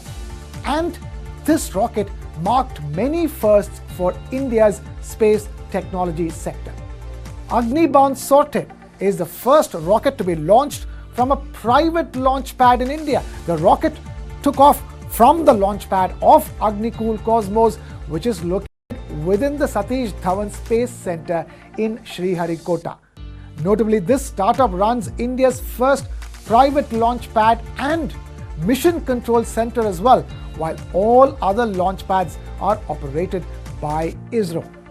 The Agniban Sorted rocket is fueled by India's first semi-cryogenic engine, an engine which uses a mix of liquid and gas for propellants. Now you might imagine how using a particular engine for a launch is an important milestone, and that's because the Indian Space Research Organisation, or ISRO, has not yet successfully flown a semi-cryogenic engine in a rocket. And that was done this time around by a private player in India's space sector. The rocket was powered by the world's first single-piece 3D printed engine, which has been designed and built right here in India. The successful rocket launch is a testament to the power of homegrown Indian space technologies. Founded in the year 2017 by Srinath Ravichandran, Moin and S.R. Chakravarti, a professor from IIT Madras, Chennai-based space startup Agnikul was incubated at IIT Madras. It became the first Indian company to sign an agreement with ISRO in December 2020. Under that agreement, the company got unprecedented access to ISRO's expertise and cutting-edge facilities. Not just that, the company is also one of the highest funded space startups in India. It has raised $42 million so far. Agnikul Cosmos is targeting the multi-billion-dollar small satellite launch market. And the successful launch of Agniban Sorted will lay the foundation for its ambitions going forward. And moving on. Have booming car sales come to a screeching halt? Are Indians finally quitting buying four-wheelers? Sounds unbelievable, but after a record 3-year run, when last year alone India bought close to 40 lakh cars, data from car dealers now suggests that it's not customers lining up to buy cars, but cars from the factory lining up at warehouses. India's booming auto sector is now staring at a looming inventory stockpile. Reports suggest that by the end of this month, the number of unsold vehicles sitting in dealerships could exceed a staggering 4 lakh units. Now that's estimated to be about 44,000 crore rupees worth of inventory. What's driving this new phenomena after years of post-COVID demand for passenger vehicles, and is it too early to call it a trend just as yet? Well, a combination of factors seems to have led to the sharp decline in demand. First, there's the election-related uncertainty, so prospective buyers want to perhaps wait it out for the next budget to be presented before making a buying decision. Then the end of the season, where numbers in any case raced ahead of overdrive. And the heat wave affecting key markets like Delhi NCR, where people are deferring visiting showrooms and taking the cars for a test drive. Finally, there's also hope that with inflation coming under control, a rate cut cycle may finally kick in that could reduce interest rates and subsequent EMIs. Registration of passenger vehicles are projected to now decline 5% in the month of May compared to same month last year. But automakers are still pushing out vehicles to dealers at a rate that exceeds market expectation and market demand, and that is what is causing the inventory stockpile. Dealers are offering deep discounts, or could potentially also look at deep discounts to offload inventory, and it cannot be ruled out. So those waiting in the wing to buy that swanky new car, this might well be a good time to negotiate and snatch a good deal. But some auto companies are now opting for planned shutdowns to tame production volumes. Can the auto market make a U-turn and return to its high growth phase? Well, several factors can positively influence the trend going forward. One could be political instability. A good monsoon, rising rural income could also stimulate the market. And the festival season around Diwali would also mean the end of this minor speed bump in the auto sales. And while the year gone by was all about SUVs, automaker and leader Maruti Suzuki is expecting a return of the hatchbacks in 2 years' time. While the government, if it comes back to power, will push for electric vehicles, hybrids and flex fuels. So which car are you planning to buy? Write to us and let us know. And staying on with Delhi, a 40-year-old man from Bihar's Darbhanga has died due to fatal heat stroke at Delhi's Ram Manohar Lohia Hospital. The man's body temperature had soared past 107 degrees Celsius at the time of his death. He is the first casualty of heat in Delhi, and he may not be the last. If you're suffering in Delhi heat, you're not alone. Large parts of northern and central India have now been roasting under extreme heat wave for a while. On 29th of May, temperatures soared past staggering 50 degrees Celsius. The worst hit states were Rajasthan, Punjab, Haryana, Delhi, UP, Chhattisgarh, Odisha, Karnataka, Andhra Pradesh, Telangana and Tamil Nadu. Now this isn't just a one-off event. Extreme heat is becoming more frequent and intense, making it harder to go about with the daily lives. But while many of you have got air conditioners to cool you down, that's not the case with casual laborers working in factories, mines, construction sites and brick kilns. With the mercury touching new highs, the Union Ministry of Labour and Employment has now issued an advisory to all states and union territories to safeguard the health and wellness of workers. So what are these measures? To begin with, rescheduling of working hours for employees and workers in different sectors, ensuring adequate drinking water facility at workplaces, making provision for emergency ice packs and heat illness prevention material to construction workers, coordinating with the health department to ensure regular health checkups of the workers, and ensuring adherence to the health advisory issued by Ministry of Health and Family Welfare for employers as well as workers.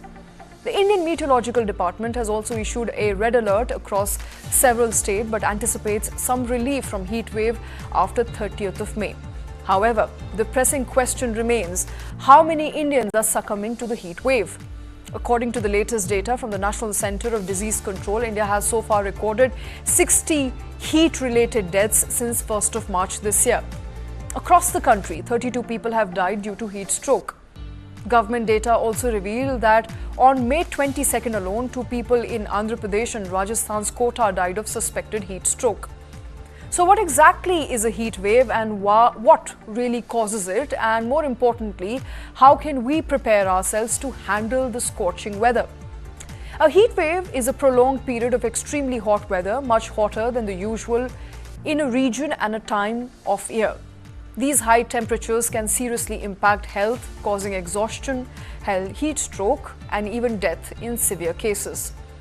Experts say that heat waves are caused by 2 main factors. First is the El Niño, a weather pattern that warms up water in the equatorial Pacific Ocean, leading to extreme heat worldwide.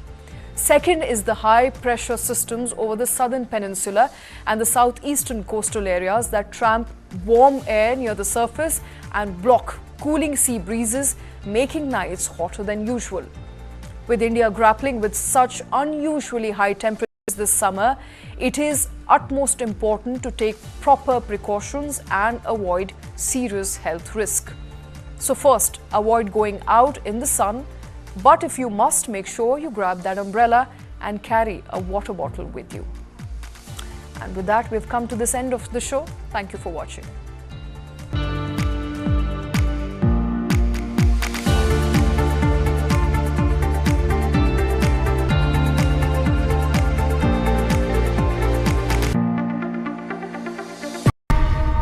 वो पूछते हैं कि हम कौन है गालिब, तुम बतलाओ कि हम बतलाएं क्या।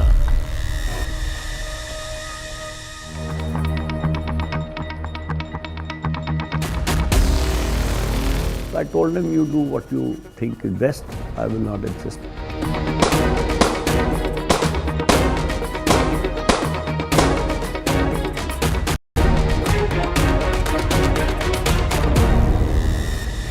This and more. Streaming on News9 plus News is now content. Subscribe and get free vouchers.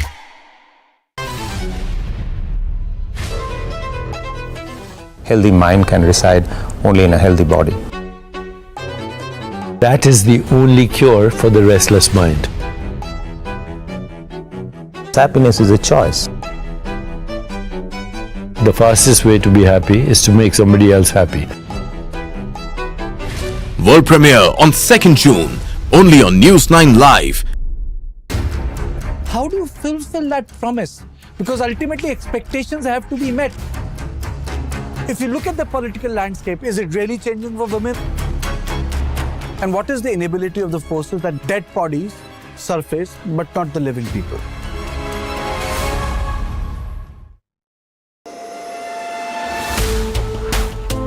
I don't think anybody has isolated Ajit Dada Pawar. Ajit Dada has isolated himself. That led to a lot of bad blood between the ruling partners. It is not true. You know it very well, who these elements are, who these individuals are. And these are the very reasons why you see a division in the party. Now this contest between Supriya Sule and Sunetra Pawar is really a proxy war between uncle and nephew, and it's being fought in the family bastion of Baramati. This and more. Streaming on News9 Plus. Subscribe and get free vouchers. For the very first time in our investigation, we unmasked the killer of Ravindra Matre. In 5G, we have to stand with the world, and in 6G, we have to lead the world. Winning a Grammy was an absolutely surreal experience.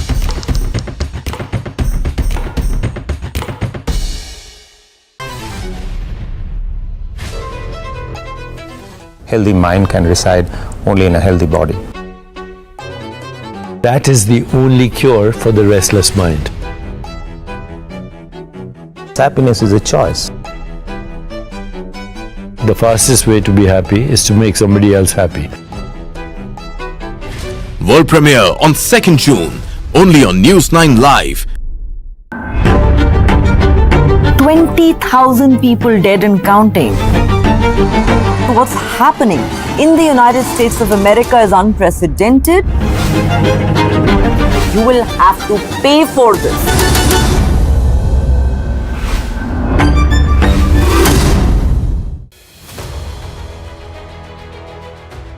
Forever there are simultaneous election of Parliament, Assembly and Municipality and Panchayat. So that framework has to be given in the Constitution. That amendment has been suggested. Are you going to take away the power of dissolution? I mean, it doesn't require any rocket science to do this. It's a simple constitutional amendment, and the idea is everything goes together. The Law Commission has set the ball rolling for one nation, one election. Basically, if all goes well, then India may see simultaneous elections to Lok Sabha, state assemblies, municipalities and panchayats in 2029.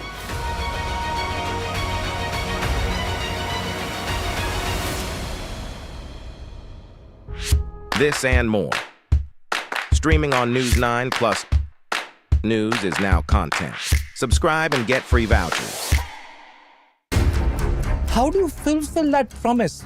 Because ultimately expectations have to be met. If you look at the political landscape, is it really changing for women? And what is the inability of the forces that dead bodies surface but not the living people?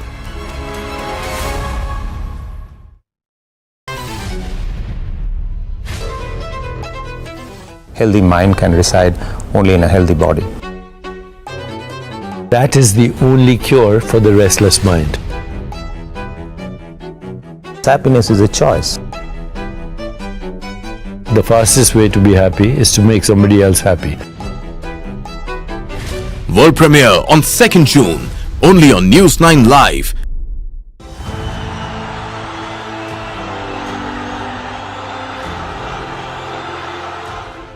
That ink is a semi-permanent dye called the indelible ink. We are the sole manufacturer of this indelible ink. Don't try to repair something which is breaking. And if you have facial recognition, you can go vote in any booth anywhere based on where you are, and then it will be recorded that you can't vote anywhere else again. Can we retire indelible ink and use biometrics? Theoretically, my answer would be yes.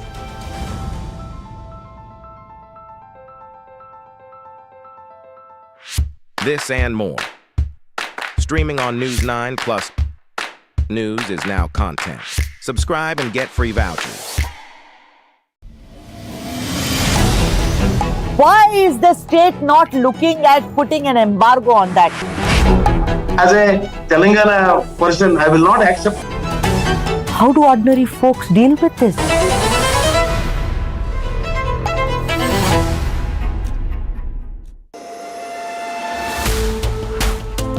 I don't think anybody has isolated Ajit Dada Pawar. Ajit Dada has isolated himself. That led to a lot of bad blood between the ruling partners. It is not true. You know it very well, who these elements are, who these individuals are.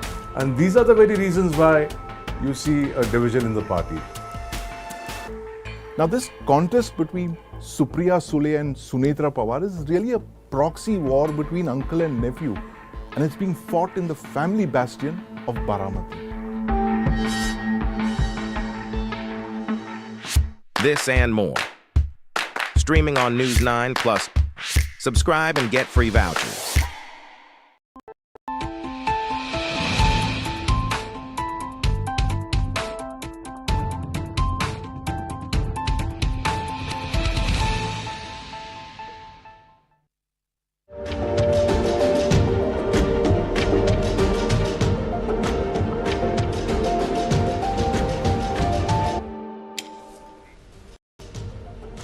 Welcome to News 9 and you are watching On Point, and I have 9 on points and 9 big headlines.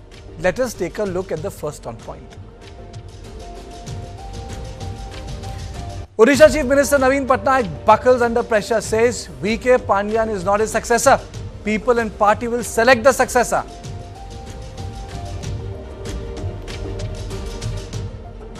It seems the Chief Minister of Odisha Naveen Patnaik has buckled under pressure.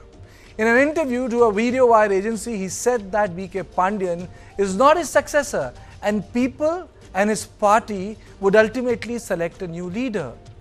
Naveen Patnaik's interview was followed by a press conference of VK Pandian in which he accused Bharatiya Janata Party of spreading malicious lies.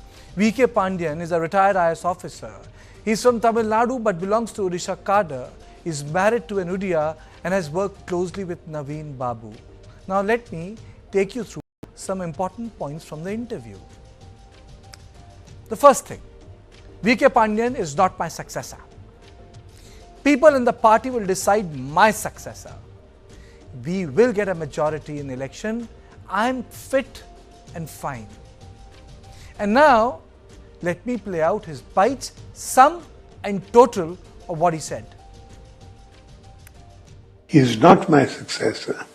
And I see all of this usually as exaggerations and falsehoods. The successor will be decided by the people of the state.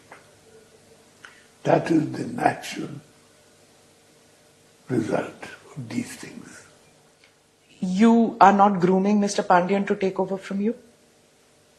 I can't understand these exaggerations.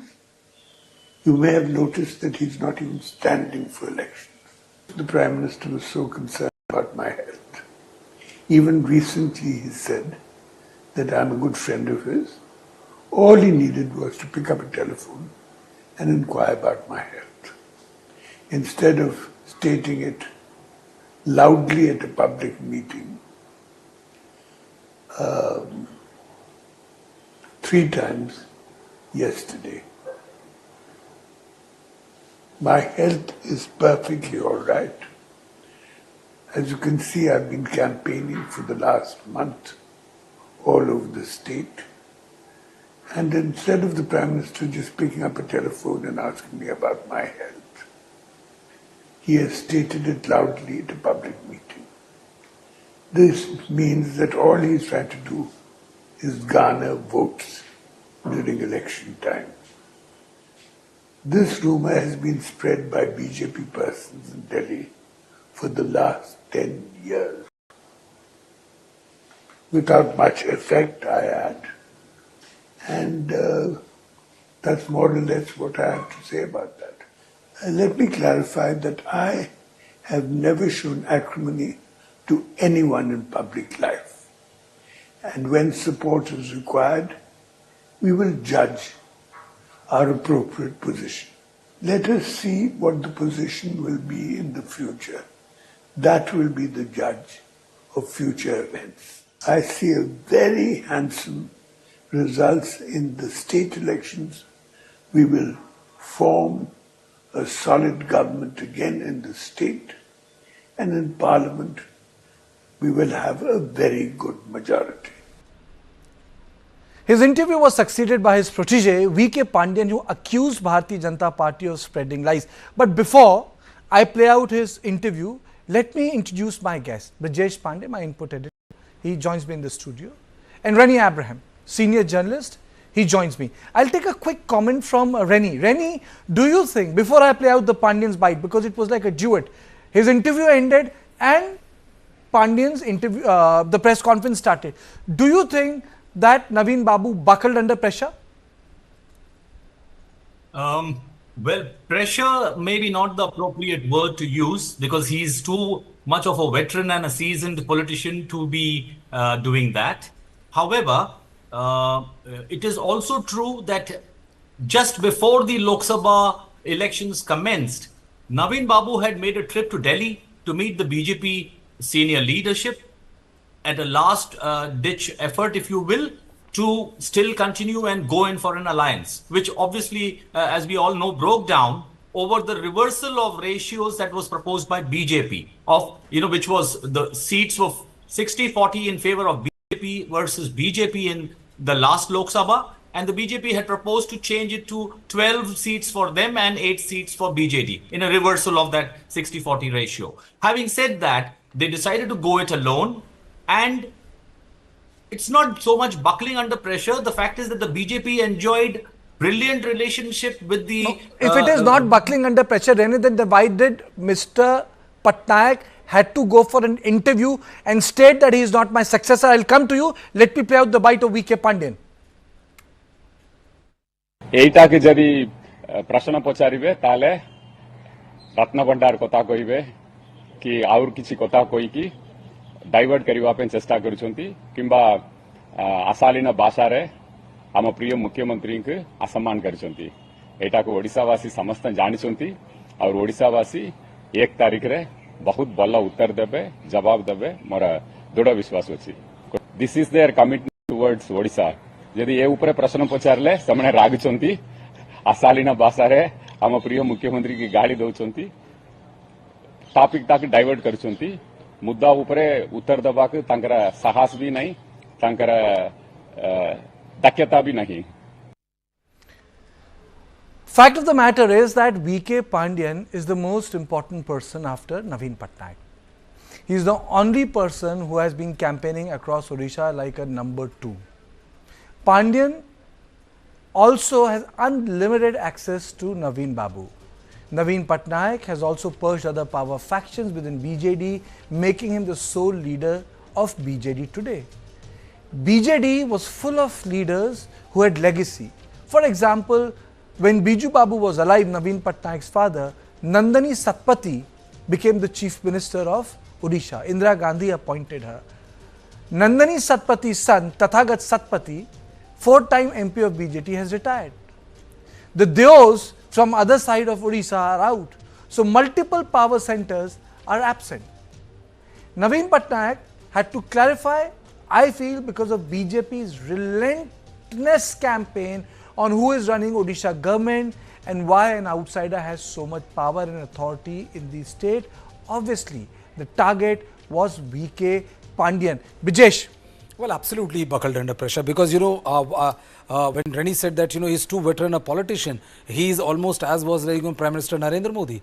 Because when you rule with absolute control, you don't answer or retort in a situation when the timing suits the opposition.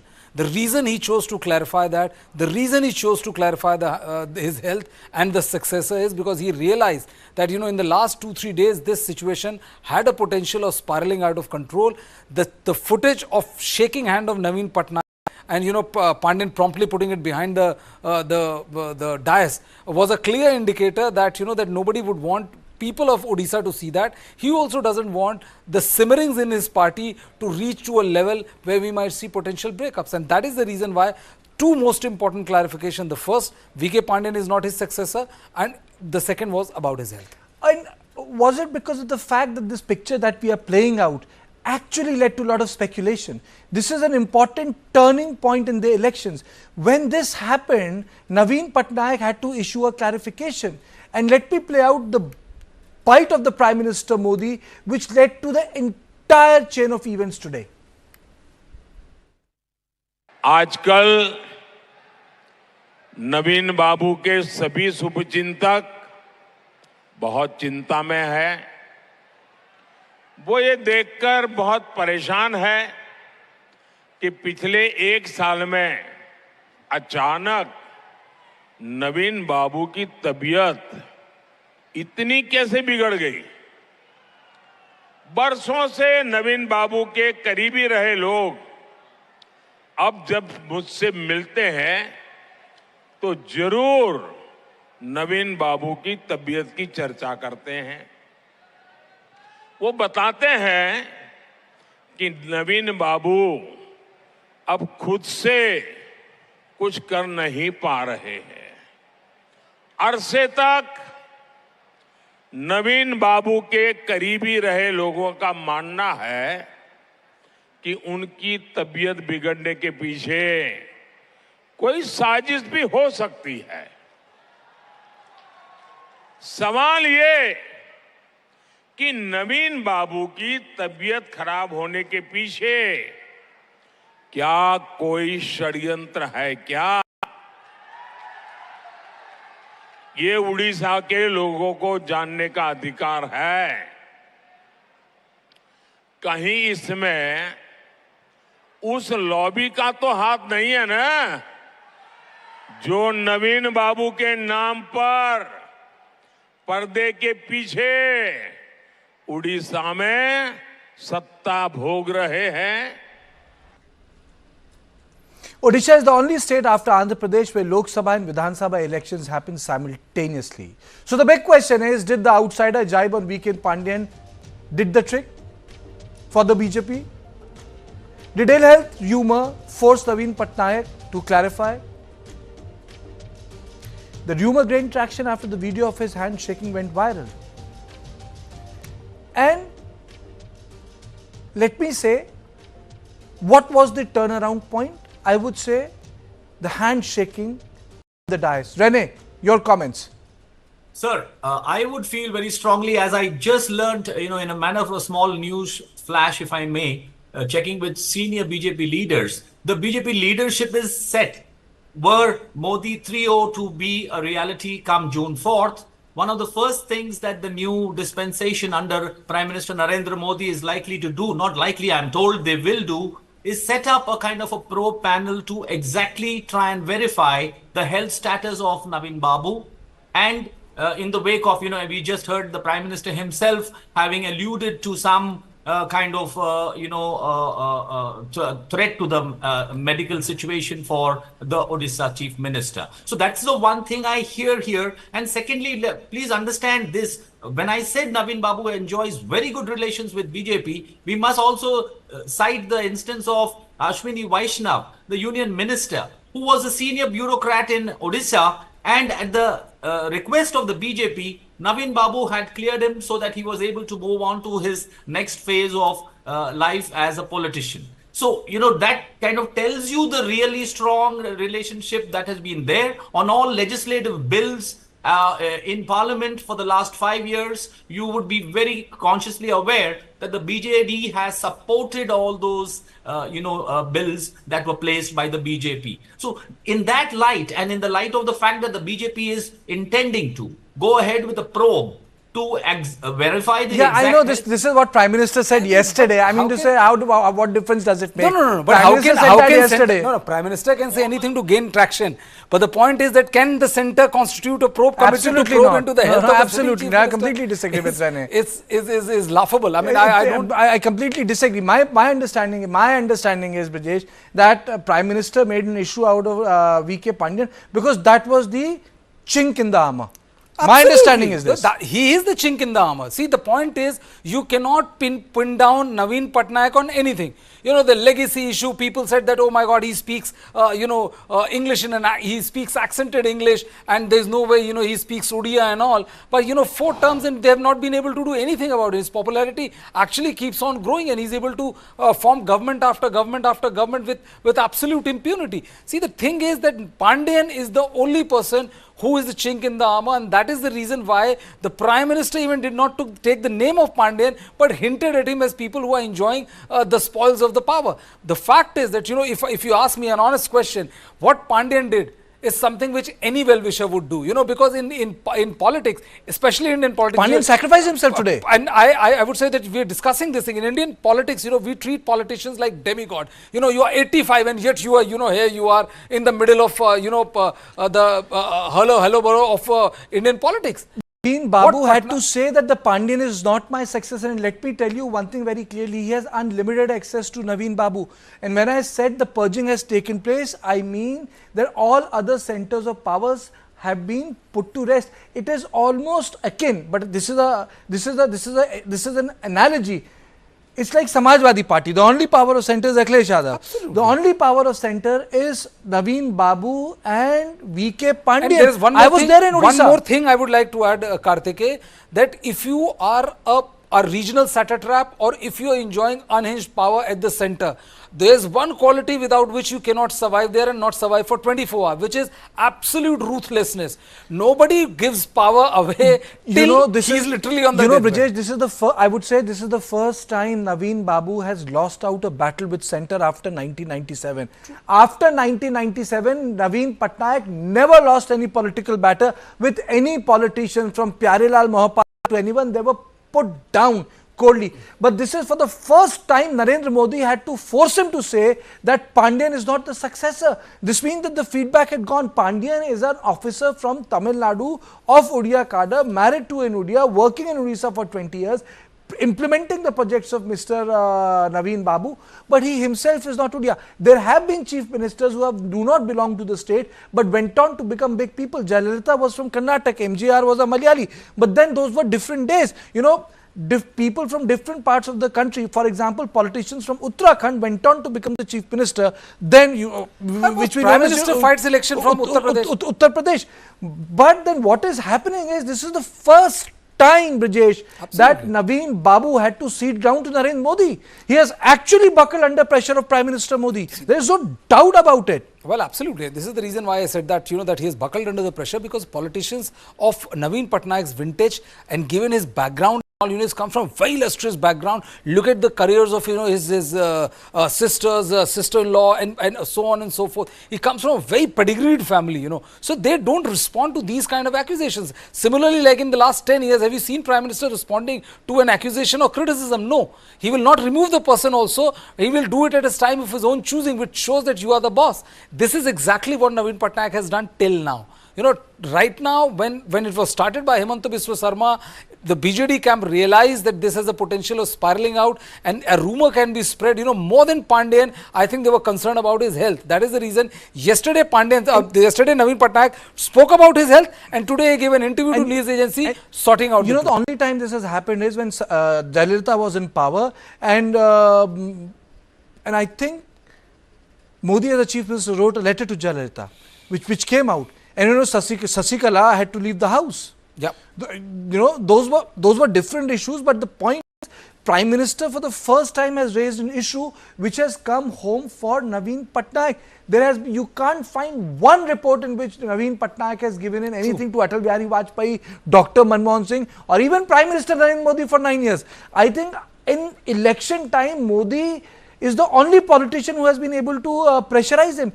even before, when Dharmendra Pradhan, when I was in Odisha covering the election, when he said that he's an outsider, VK Pandian very cockily said, I will leave the state if we don't get this much of numbers. But when Prime Minister said that this is a health issue and this is a conspiracy, was Naveen Patnaik had to say he's not my successor.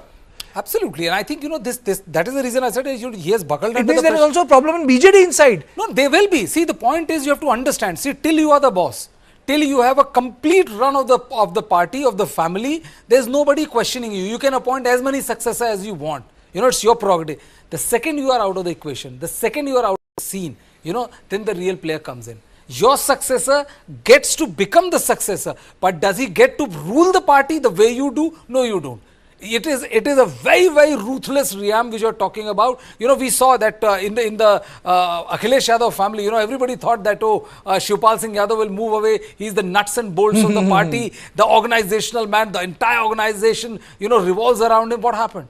One fine morning, he was out of the party and was literally on the road. There was nobody supporting him. That is how power works. Just because you think you are, doesn't mean that you actually are. And that is the reason why, there were many who also thought that if Naveen Patnaik takes a sabbatical due to ill health or is not functioning properly, then the real BJD will come out. There are many claimants to the BJD. You may be out of action right now because, there's one colossus who is ruling for the last 20 years and you know that you cannot outshine him. But if he is not part of the galaxy, then, it's all out open for everybody. Then I think VK Pandian will find his biggest challenge. Reni, do you think that Pandian can be a successor to Naveen Patnaik without inviting any backlash from BJD? Well, it is not for him to choose to be the successor, if I may put it that way. And it is not just Pandian. Please understand that there is not just Pandian, but there has been a second layer of a motley crew, perhaps, of leaders in BJD who prevailed upon Naveen Babu against an alliance with the BJP. It is in this wake that I say that Naveen Babu having coming and specifying on live television that Pandian is not his successor is also indicative that he has other options available. And like Brijesh said, politics is a very ruthless game. And it is so, and it is all about perception battles that political parties have to project. Having said that, it is apparent to one and all, and this is not the first video. There was one earlier video preceding this where Naveen Babu was apparently slightly incoherent in his speech when he was addressing. So these are clear indications that obviously his party and he himself are considering that post Lok Sabha elections, assemblies in Odisha, which are simultaneously being held, he has to consider a transition of power in the BJD. Particularly now since he has taken on the BJP and fought against them. And as ruthlessness goes, the BJP has targeted the BJD after their alliance talks broke down in the pace of the electoral fray. So this is why I say it's not that he's pressured. Why has he clarified? He has clarified that Pandian is not his successor. So who are we to change his mind on that? But he wouldn't have made that statement unless he was clear on a transitional, path. I think you're giving too much of brownie points to Naveen Babu. Rene, people have their opinions. That's fair enough. I have my opinion, you have your opinion, Brijesh has his opinion. But my opinion in this show is that Naveen Patnaik has buckled under pressure for the first time in his tenure as the Chief Minister for one simple reason. It was Prime Minister's jibe. On Wednesday, when he spoke about this issue. I'll take 10 seconds, Karthik. It's like, when you've seen, top editors and all in last election, I still distinctly remember, trying to interview Naveen Patnaik, and it was like, they went mad. You ask 5-line question, he replied with 2-word answer or 3-word answer. Let's see how it happens. I don't know. You are saying this. So for a guy who has been very reticent and, has successfully created an aura of, slight degree of aloofness, somebody who's not part and parcel of the gig which is going on or the way politics is played out, for him to come out and give this kind of lengthy answers to every contentious question was a clear indicator that he was rattled. More than rattled, I think he realized that if it isn't clarified right now, the next 2 days are going to be very, very tricky for him. Not only next 2 days, it also tells you that he was on a sticky wicket. You see, Naveen Patnaik to say that Pandian is not my successor, that party will choose my successor, people will choose my successor, and he said that, Modi could have called me, tells you that Odisha, if not today, but tomorrow is for taking by any party which has got credible strength. And it's a warning, you know, it's just like a chink in the armor.